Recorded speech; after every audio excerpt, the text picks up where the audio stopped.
Alors, comment c'est vrai que le rythme avait été assez relevé en l'enchaînement de match, quoi, vous avez un peu coupé, comment vous avez comblé tout ça, quoi. Comment vous essayez de rentabiliser cette trêve, on va dire. Bah, il y a toujours deux aspects. L'aspect à la fois de se dire qu'on peut récupérer aussi un petit peu, parce que c'est vrai qu'il y avait eu des semaines à 3 matchs. Et puis en même temps, il y a toujours le dilemme de se dire est-ce qu'on coupe vraiment? Est-ce qu'on utilise ce week-end de trêve internationale pour faire un match amical? Est-ce qu'au contraire on garde des joueurs pour l'équipe réserve, enfin, etc. Bon, l'idée c'est quand même de donner du temps de jeu, du temps de travail et d'intensité un peu à tout le monde. C'est ce qu'on a globalement réussi à faire. J'aurais souhaité en donner davantage aussi à certains joueurs parce que je trouve que on a des absents depuis comme Mendy ou d'autres joueurs aussi. Donc voilà, on a fait notre match amical à Neuchâtel. En plus, c'était très bien parce qu'il y avait beaucoup d'intensité dans ce que nous a proposé l'adversaire. Globalement, je suis assez satisfait de la manière dont ça s'est passé. Maintenant, je dirais retour au quotidien et à la compétition avec à nouveau 3 points en jeu. Ça rassemble un peu ce match-là, parce qu'on peut, ça arrive des fêtes juste avant une trêve, on peut se dire ça peut, qu'est-ce que la bonne dynamique que vous avez. On avait une dynamique. Après, je trouve que globalement le match il allait plutôt dans le bon sens jusqu'à l'expulsion qui je maintiens enfin je veux dire qui n'est pas justifié. Après voilà, faut passer à autre chose, hein. On va pas fustiger sans arrêt une décision. C'est comme ça. Le match, peut-être que même en restant à 11 on l'aurait perdu, peut-être qu'on l'aurait gagné, on ne sait pas. Aujourd'hui, voilà, c'est un fait. On a perdu 2-0 au Havre. Il y a des points à récupérer maintenant pour continuer à avancer dans ce championnat. Ce qui est plutôt positif, c'est que malgré une défaite, on reste à une place pour laquelle je signerai dès aujourd'hui en fin de saison. Maintenant, on sait aussi que voilà, c'est pas avec 9 points qu'on se maintiendra, et donc il faut aller en chercher d'autres et il faut les prendre le plus vite possible. Reprendre après une trêve comme ça, retourner à la maison, c'est un petit avantage ou pas?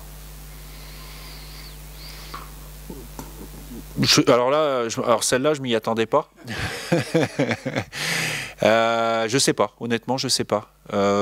Ça peut être un avantage, pas se dire qu'on joue chez soi après une trêve pour se rebooster rapidement. Ça peut être un désavantage en rapport, je le répète, qu'on a quand même des conditions de jeu ici qui sont très difficiles. Honnêtement, je sais pas. J'espère que ce sera un avantage. J'en saurai peut-être un peu plus, ou je serai peut-être un peu plus clair sur la réponse à la fin du match en fonction du résultat. La pelouse, c'est vraiment un gros problème? Oui, la pelouse, c'est clairement un gros problème. Voilà. Après, encore une fois, hein, moi je suis persuadé qu'on obtient quasiment le meilleur résultat avec, on va dire, entre guillemets, le matériel qu'on a sous la main. Donc moi je ne pense pas que ce soit parce qu'on s'en occupe pas. Mais aujourd'hui, on n'a pas une pelouse au niveau de la Ligue 2. Voilà. Quand on compare, je crois d'ailleurs que parce qu'il y a quand même une prise de conscience, et puis il y a quand même des gens qui ont conscience de ça et qui veulent faire avancer la situation. Je crois qu'il y a une délégation qui va nous accompagner à Guingamp pour voir aussi ce que c'est que les installations d'un club qui est au niveau professionnel depuis plusieurs années, et c'est une bonne chose. Mais quand on compare la qualité de notre pelouse par rapport à la qualité des autres pelouses de Ligue 2 en général, bon ben oui, on est en dessous, on est largement en dessous. Mais honnêtement, et je ferme rapidement les guillemets parce que on va pas en faire c'est pas une nouveauté, et puis je veux pas donner le sentiment de me plaindre, mais je veux dire, compte tenu de plein de domaines, c'est pas surprenant. Et à mon avis, tant qu'on ne prendra pas en compte certaines choses, que je ne vais pas développer là, on ne pourra pas faire beaucoup mieux que ce qu'on fait. Point. C'est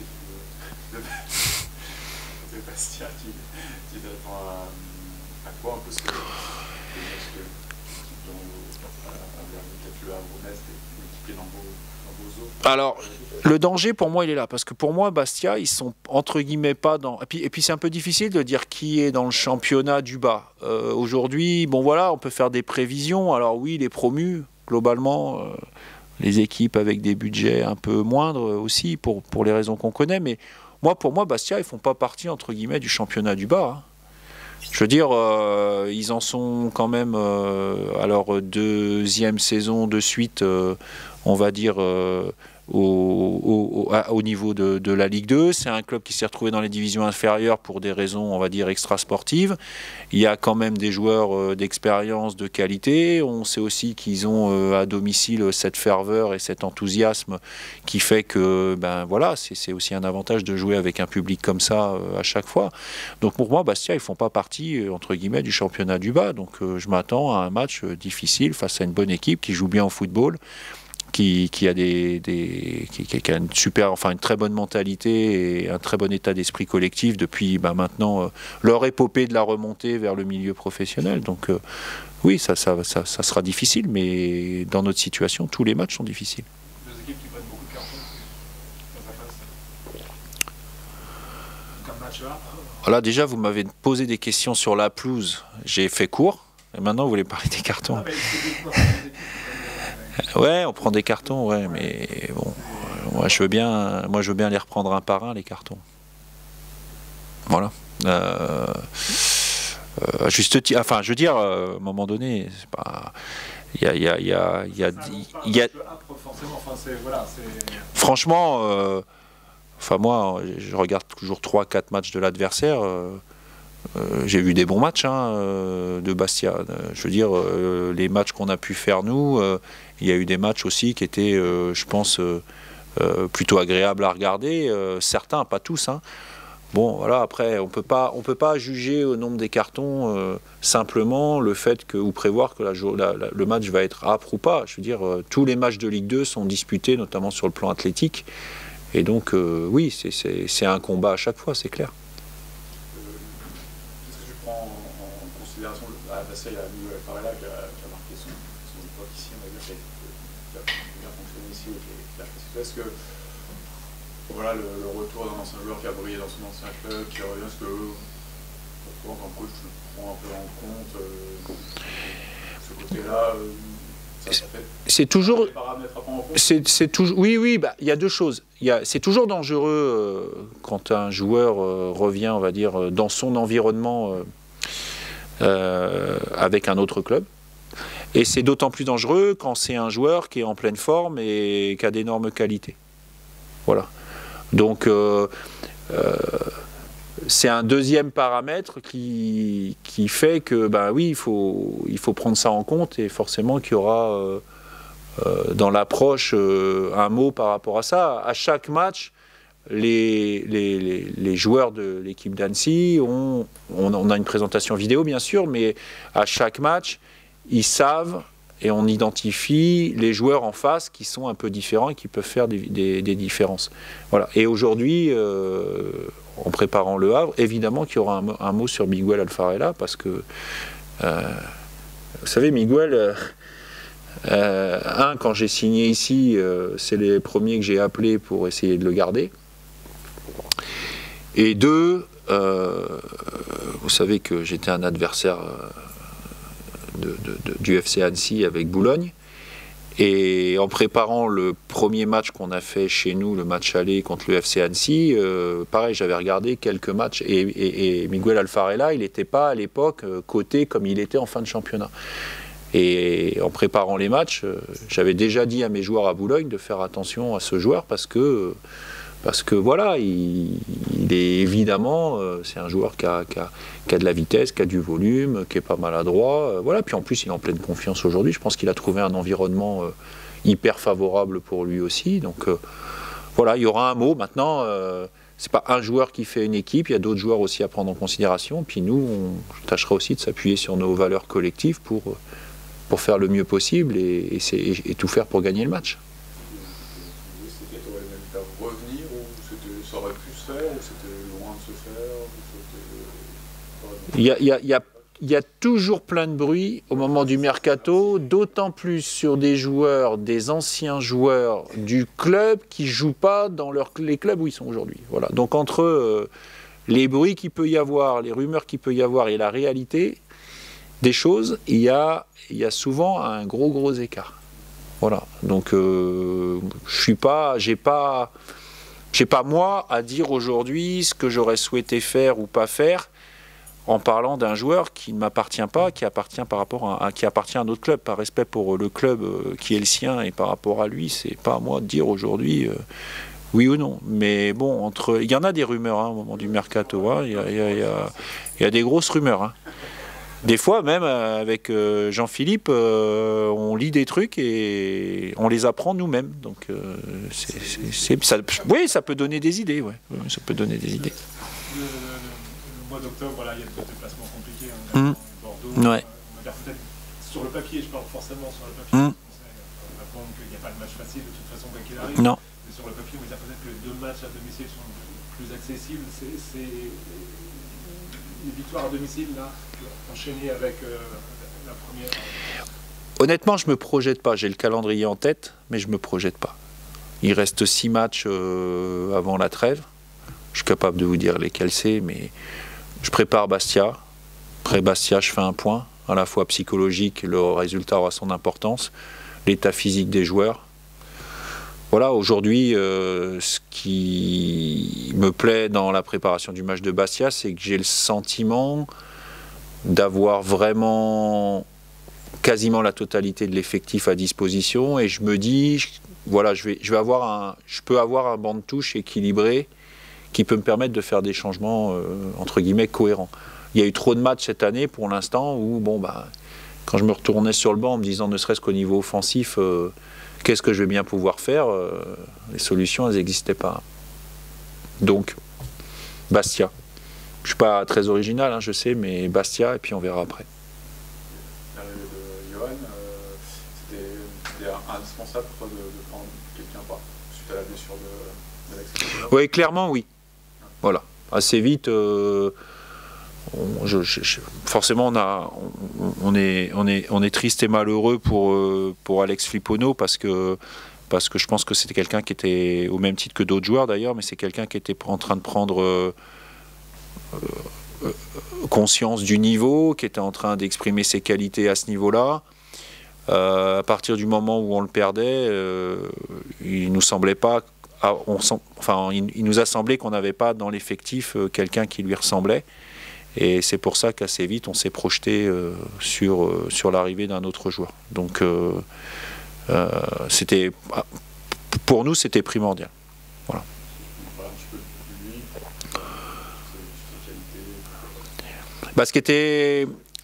C'est pareil, quand on remplace un joueur, on cherche un profil à peu près identique. Donc, c'est un joueur qui a des qualités techniques, notamment dans la passe. Donc voilà, c'est quelqu'un comme beaucoup de joueurs chez nous, parce que c'est une qualité qu'on juge indispensable, c'est quelqu'un qui est capable d'avoir beaucoup de volume. Après, par rapport à Alex, ce qui s'est présenté aussi, enfin par rapport à la blessure d'Alex et au profil d'Alex Flipono, ce qui s'est présenté avec Johan, c'est que on avait quelqu'un qui avait quand même une expérience de la Ligue 2 également. Et puis quelqu'un qui est capable, sur les coups de pied arrêtés, d'apporter peut-être quelque chose en plus par rapport à ce qu'on faisait jusque-là. Donc voilà, ça a été avec quelques aléas que ça s'est fait, mais ça s'est fait. Je suis content qu'il soit là, et puis je lui souhaite le meilleur, et puis surtout qu'il s'adapte vite, et puis qu'il puisse vite prendre sa place dans l'équipe, et puis aussi prendre du plaisir à travers cette équipe pour exprimer son jeu, et je compte aussi un peu sur sa frustration de ne pas avoir été utilisé dans son club précédent pour que ce soit un supplément d'âme et un supplément de motivation pour jouer avec le FC Annecy. Aujourd'hui, il s'est entraîné normalement avec nous cette semaine. Il suivait les entraînements normalement avec le PFC. Aujourd'hui, il est à disposition du groupe, et voilà. Est-ce que c'est vrai qu'il peut y avoir encore des mouvements plus bas? Est-ce qu'aujourd'hui, par rapport à l'effectif, vous pourriez être ouvert à des portes volantes un peu en temps de jeu, ou toi tu veux garder, tu as besoin de tout le monde? On est toujours un peu à l'écoute. En termes de nombre, on est bien.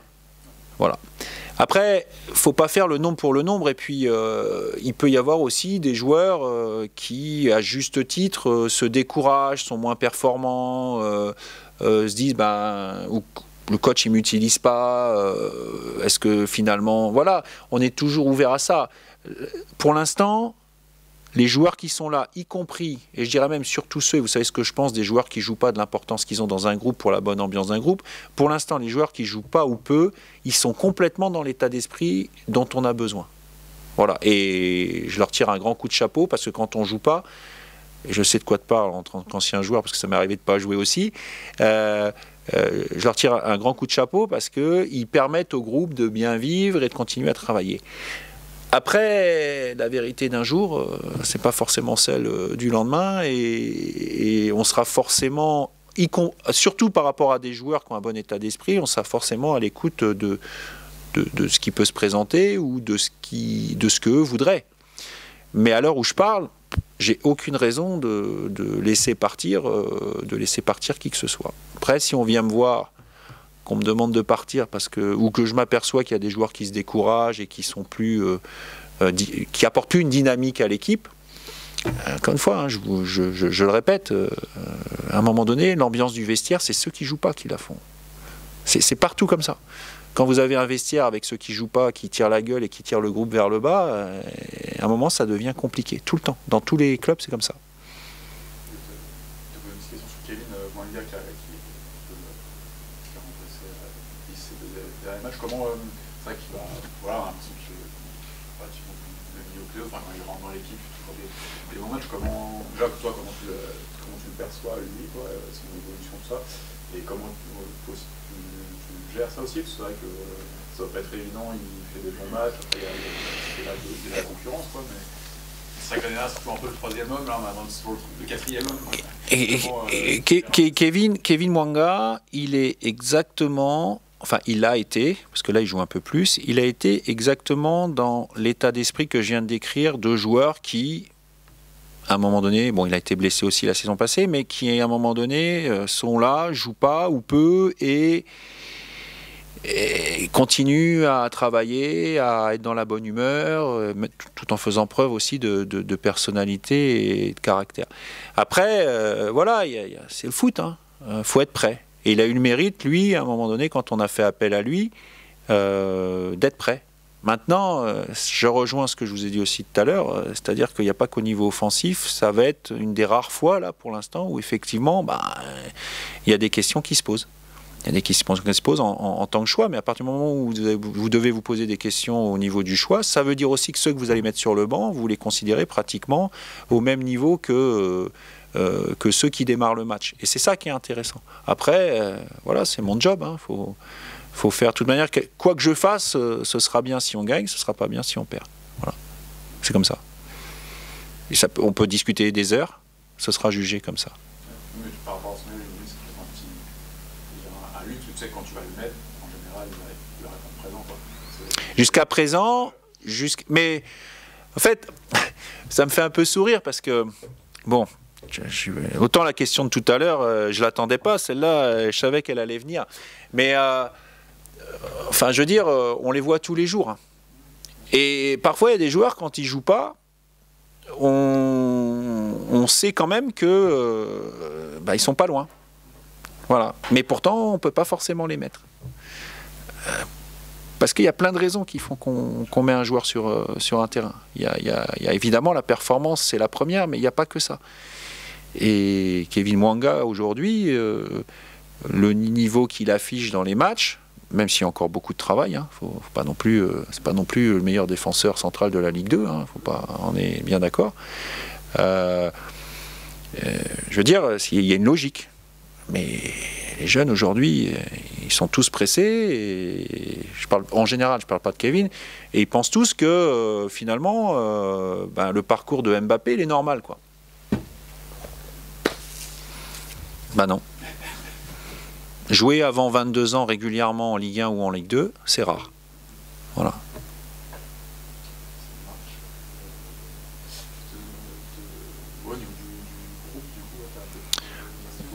Il y a Bastien qui est suspendu. C'est tout. Voilà.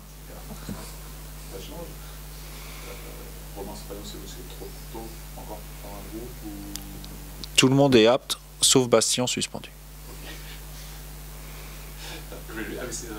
J'arrive yo, hein, parce qu'ils sont... Non, hier sortir les stats sur les kilomètres parcourus, tout ça, les nombres de sprint, etc.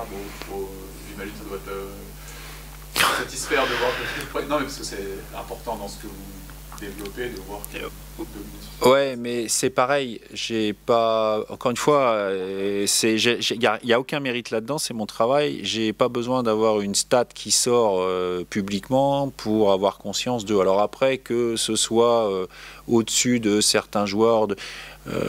j'ai pas été dans le détail pour savoir comment c'est calculé. C'est comme tout, je pense qu'il y a une histoire de moyenne quand même là-dedans. Une moyenne, c'est plus facile d'avoir une moyenne en jouant moins de matchs que plus de matchs. Donc il faut comparer aussi ce qui est comparable, puisque Ahmed a été suspendu quand même quelques fois depuis le début de la saison. Donc voilà. Mais vous imaginez bien que c'est pas une surprise pour moi de savoir qu'Ahmed Kachi physiquement est un monstre. Voilà. Je suis heureux que ça soit apparu. On m'en a parlé, mais j'ai... Ouais. Ouais, mais ça, oui, mais ça, on le savait aussi.